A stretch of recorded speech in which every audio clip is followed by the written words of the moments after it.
I think one of the key issues with food is that people assume that food is an issue, but they don't assume that it's an issue here. And maybe that's because we have our grocery stores are fully stocked, and we don't experience shortages, we don't experience high prices in the same way that affect us as, let's say, if we had a much lower income. I think what we need to realize here in Manitoba that the problem of food is not just a problem for somewhere else.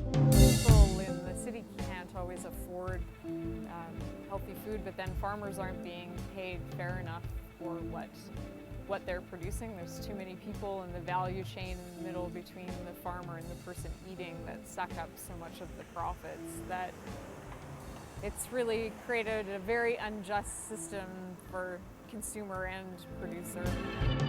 Food impacts environment, impacts poverty issues, impacts health, and so it cuts across a lot of different departments.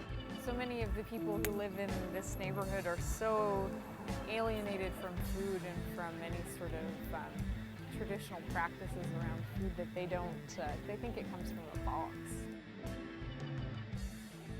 So many people now don't eat particularly healthily. If you look at the statistics, it's obvious that like 2/3 of Manitobans are overweight or obese, and a similar number don't eat the right number of fruits and vegetables in a day. Like, this is a serious health concern for our society.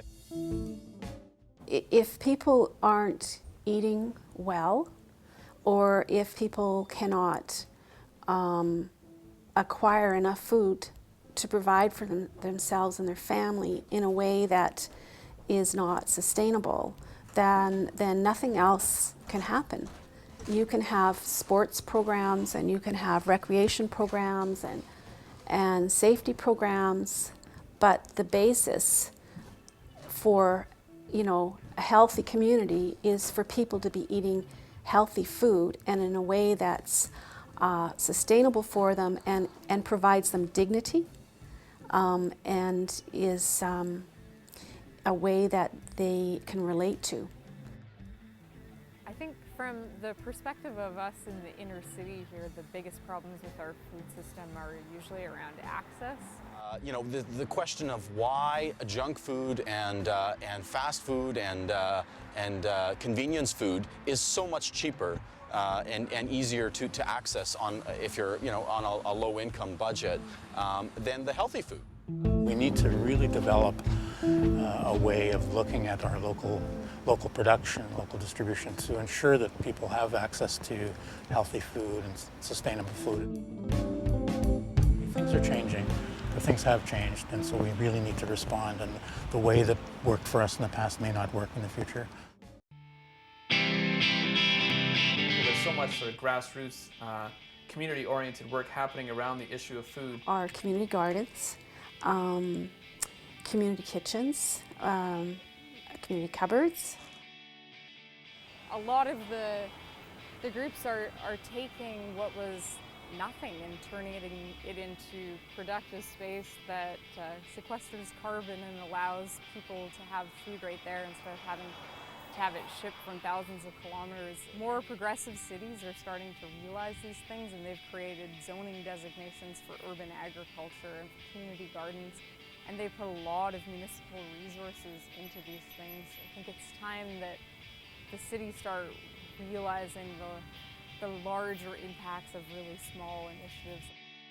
And also, not just the benefits of people being able to grow their own food or to have a nice green space in the inner city, but the drawbacks of having that empty lot that's full of garbage and how it decreases the amount of neighborhood pride. So I guess if we look at food policy, it's an attempt to look at these questions of food security or food sovereignty or local food systems and see what kind of a role that government can or should be playing within that. But a lot of municipal governments have a lot of support for local food initiatives, and they have food policy councils. So the food policy councils help to address a lot of the issues that have been coming up in Winnipeg lately. Basically a tool to bring together the different stakeholders, both at the government level, so this could be in the case of Winnipeg at a municipal level, but also at the community level with community stakeholders, to bring them all together to allow for policies to be developed in consultation with the community. Issues, a group of people that could sit down and vet the issues and then present to council, much like the Active Transportation Advisory Committee or the Mayor's Environmental Committee.